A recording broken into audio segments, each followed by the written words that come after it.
ನಮಸ್ಕಾರ ಆತ್ಮೀಯ ಎಲ್ಲ ಸ್ನೇಹಿತರಿಗೆ. ನಮ್ಮ ಮದುವೆ ಮಿತ್ರ ಯೂಟ್ಯೂಬ್ ಚಾನಲ್ಗೆ ನಿಮಗೆಲ್ಲರಿಗೂ ಆತ್ಮೀಯ ಸ್ವಾಗತ. ಜೀವನದಲ್ಲಿ ಕೋಟಿಗಟ್ಟಲೆ ಆಸ್ತಿ, ಸ್ವಂತ ಬಂಗಲೆ, ಕಾರು, ಪಾಸ್ತಿ ಎಲ್ಲವೂ ಇರ್ಬೋದು ಸ್ನೇಹಿತರೆ. ಆದರೆ ಜೀವನದಲ್ಲಿ ಸಂತೋಷ ಇಲ್ಲ ಅಂದರೆ ತುಂಬ ಕಷ್ಟ.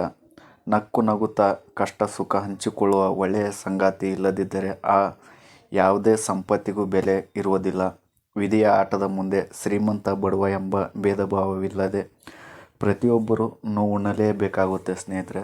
ಯಾಕಂದರೆ ಇವತ್ತಿನ ಒಂದು ಕತೆ ಕೂಡ ಅದೇ ಥರ ಇದೆ.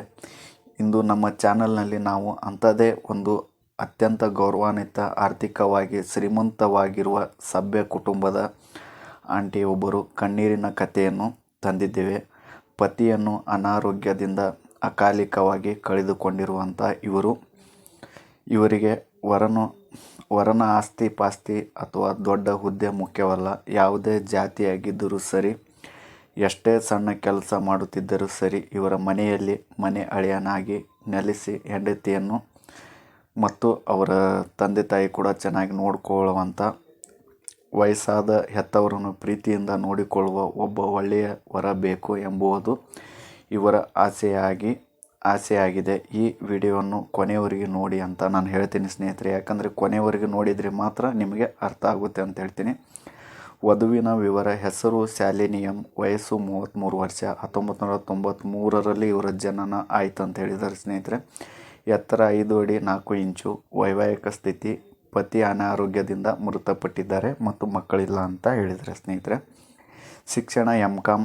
ಉದ್ಯೋಗ ಕೌಟುಂಬಿಕ ಉದ್ಯಮ ಮತ್ತು ಕುಟುಂಬ ಉದ್ಯಮ ಮತ್ತು ಆಸ್ತಿ ಉಸ್ತುವಾರಿ ಅಂತ ಹೇಳಿದ್ದಾರೆ. ಇವರದೇ ಆದಂಥ ಒಂದು ಬಿಸ್ನೆಸ್ಸನ್ನು ಇವರು ಮೇಂಟೈನ್ ಮಾಡ್ತಾ ಇದ್ದಾರೆ ಅಂತ ಹೇಳಿದ್ದಾರೆ. ಧರ್ಮ ಜಾತಿ: ಯಾವುದೇ ಜಾತಿ ನಿರ್ಬಂಧವಿಲ್ಲ ಅಂತ ಹೇಳಿದ್ದಾರೆ. ಪ್ರಸ್ತುತ ವಾಸ ಮೈಸೂರು ನಗರದಲ್ಲಿ ವಾಸ ಅಂತ ಹೇಳಿದ್ದಾರೆ ಸ್ನೇಹಿತರೆ. ಮೈಸೂರು ಕರ್ನಾಟಕದಲ್ಲಿ ಇವರು ವಾಸವನ್ನು ಮಾಡ್ತಾ ಇದ್ದಾರೆ ಅಂತ ಹೇಳಿದ್ದಾರೆ. ಕುಟುಂಬದ ಹಿನ್ನೆಲೆ ಮತ್ತು ಆಸ್ತಿ ಬ್ಯಾಕ್ಗ್ರೌಂಡ್: ತಂದೆ ಇವರ ಉದ್ಯಮಿ, ಬಿಸ್ನೆಸ್ ಮ್ಯಾನ್ ಅಂತ ಕೂಡ ಹೇಳಿದ್ದಾರೆ. ತಾಯಿ ಗೃಹಿಣಿ ಅಂತ ಹೇಳಿದ್ದಾರೆ ಸ್ನೇಹಿತರೆ. ಇವರದೇ ಆದಂಥ ಕಮರ್ಷಿಯಲ್ ಪ್ರಾಪರ್ಟಿ ಓನರ್ ಅಂತ ಕೂಡ ಹೇಳಿದ್ದಾರೆ.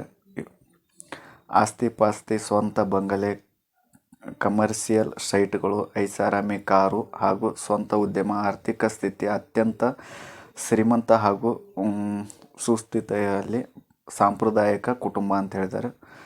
ಸುದ್ದಿಯಲ್ಲಿರುವ ಸಾಂಪ್ರದಾಯಿಕ ಕುಟುಂಬ ಅಂತ ಹೇಳಿದ್ದಾರೆ. ರಿಚ್ ವೆಲ್ ಸ್ಟೇಬಲ್ ಫ್ಯಾಮಿಲಿ ಅಂತ ಹೇಳಿದ್ದಾರೆ ಸ್ನೇಹಿತರೆ. ತುಂಬ ರಿಚ್ ಆಗಿರುವಂಥವ್ರು. ಶಾಲಿನಿ ಅವರದು ಮೈಸೂರಿನ ಮೂಲದ ಅತ್ಯಂತ ಗೌರವಾನ್ವಿತ ಹಾಗೂ ಶ್ರೀಮಂತ ಕುಟುಂಬ. ತಂದೆ ಉದ್ಯಮಿಯಾಗಿದ್ದು ಮನೆಯಲ್ಲಿ ಸ್ವಂತ ಕಾರು, ಬಂಗಲೆ ಸೇರಿದಂತೆ ಆರ್ಥಿಕವಾಗಿ ಸಕಲ ಸೌಕರ್ಯಗಳಿವೆ. ಶಾಲಿನಿ ಅವರಿಗೆ 4 ವರ್ಷಗಳ ಹಿಂದೆ ಅತ್ಯಂತ ಅದ್ಧೂರಿಯಾಗಿ ಮದುವೆ ಮಾಡಿಕೊಡಲಾಗಿತ್ತು. ಗಂಡ ಖಾಸಗಿ ರಂಗದಲ್ಲಿ ಉನ್ನತ ಹುದ್ದೆಯಲ್ಲಿದ್ದು ಶಾಲಿನಿ ಅವರನ್ನು ದೇವತೆಯಂತೆ ನೋಡಿಕೊಳ್ಳುತ್ತಿದ್ದರು. ಆದರೆ ವಿಧಿಯ ಆಟ ಬೇರೆಯೇ ಇತ್ತು. ಮದುವೆಯಾದ ಕೆಲವೇ 15 ತಿಂಗಳಿಗೆ ಶಾಲಿನಿಯವರ ಪತಿಗೆ ತೀವ್ರ ಸ್ವರೂಪದ ಅನಿರೀಕ್ಷಿತ ಅನಾರೋಗ್ಯ, ಮಲ್ಟಿಪಲ್ ಆರ್ಗ್ಯಾನ್ ಫ್ಲೋರೋ ಎದುರಾಯಿತು. ಭಾರತದ ಪ್ರಮುಖ ಆಸ್ಪತ್ರೆಗಳಲ್ಲಿ ಕೋಟಿಗಟ್ಟಲೆ ಹಣ ವೆಚ್ಚ ಮಾಡಿ ಚಿಕಿತ್ಸೆ ಕೊಡಿಸಿದರು. ದುರದೃಷ್ಟವಶಾತ್ ಅವರು ಬದುಕಲಿಲ್ಲ ಅಂತ ಹೇಳಿದ್ದಾರೆ ಸ್ನೇಹಿತರೆ. ವಿಧಿ ಆತನ ಜೀವನ ಉಳಿಸಲು ಬಿಡಲಿಲ್ಲ. ಮದುವೆಯಾಗಿ 2ನೇ ವರ್ಷಕ್ಕೆ ಶಾಲಿನಿ ಅವರ ಪತಿ ಕಣ್ಮುಂದೆಯೇ ಕೊನೆ ಉಸಿರೆಳೆದರು. 100 ಕನಸಿನಿಂದ ಕಟ್ಟಿದ ಸುಂದರ ಸಂಸಾರ ಕಣ್ಣೀರಿನಲ್ಲಿ ಮುಳುಗಿ ಹೋಯಿತು ಅಂತ ಹೇಳಿದ್ದಾರೆ ಸ್ನೇಹಿತರೆ. ಯಾಕಂದರೆ ಪ್ರತಿಯೊಬ್ಬರಿಗೂ ಇದು ನೋವಿನ ಸಂಗತಿಯೇ. ಅವರು ತೀವ್ರ ಆಘಾತದಲ್ಲಿ ಇದ್ದರು. ಶಾಲಿನಿ ಅವರ ತಂದೆಗೆ ಯಾವುದೇ ಗಂಡು ಮಕ್ಕಳಿಲ್ಲ ಅಂತ ಹೇಳಿದ್ದಾರೆ. ಇವರಿಬ್ಬರು ಹೆಣ್ಣು ಮಕ್ಕಳು. ಪ್ರಸ್ತುತ ಇವರು ತಂದೆಗೆ ವಯಸ್ಸಾಗಿದ್ದು ಆರೋಗ್ಯವೂ ಸರಿಯಾಗಿರುವುದಿಲ್ಲ. ಶಾಲಿನಿ ಅವರು M.Com. ಪದವಿ ಮುಗಿಸಿದ್ದು ತಂದೆಯ ಉದ್ಯಮವನ್ನು ನೋಡಿಕೊಳ್ತಾ ಇದ್ದಾರೆ ಅಂತ ಹೇಳಿದ್ದಾರೆ ಸ್ನೇಹಿತರೆ. ಇವರು ತುಂಬ ಶ್ರೀಮಂತರು ಕೂಡ ಆಗಿದ್ದಾರೆ ಹಾಗೂ ಆಸ್ತಿಯ ನಿರ್ವಹಣೆಯನ್ನು ನೋಡಿಕೊಳ್ಳುತ್ತಿದ್ದಾರೆ. ಮೊದಲು ಜೀವನದಲ್ಲಿ ಎಷ್ಟೇ ಹಣ ಅಂತಸ್ತು ಇದ್ದರೂ ಗಂಡನ ಜೀವನ ಉಳಿಸಿಕೊಳ್ಳಲಾಗದೆ ನೊಂದಿರುವ ಈ ಕುಟುಂಬಕ್ಕೆ ಒಂದು ಸತ್ಯ ಸ್ಪಷ್ಟವಾಗಿದೆ. ಅದೇನೆಂದರೆ ಇವರು ಯಾವ ಥರ ಇವರಿಗೆ ಹಣ ಅಥವಾ ಹುದ್ದೆ ಎಂದಿಗೂ ಮನುಷ್ಯನಿಗೆ ಜೀವ ಮತ್ತು ನೆಮ್ಮದಿ ನೀಡಲು ಸಾಧ್ಯವಿಲ್ಲ. ಅದಕ್ಕಾಗಿಯೇ ಇವರು ಈ ಬಾರಿ ವರನು ಜಾತಿ ಯಾವುದಾಗಿದ್ದರೂ ಸರಿ ಅಂತ ಹೇಳಿದ್ದಾರೆ. ವರನು ಎಷ್ಟೇ ಸಣ್ಣ ಕೆಲಸ ಮಾಡುತ್ತಿದ್ದರೂ ಸರಿ ಒಪ್ಪಿಕೊಳ್ಳಲು ನಿರ್ಧರಿಸಿದ್ದಾರೆ ಅಂತ ಹೇಳಿದ್ದಾರೆ ಸ್ನೇಹಿತರೆ. ಇವರು ವರನ ಬಗ್ಗೆ ಯಾವುದೇ ಅಪೇಕ್ಷೆಗಳನ್ನು ಇಟ್ಟಿಲ್ಲ.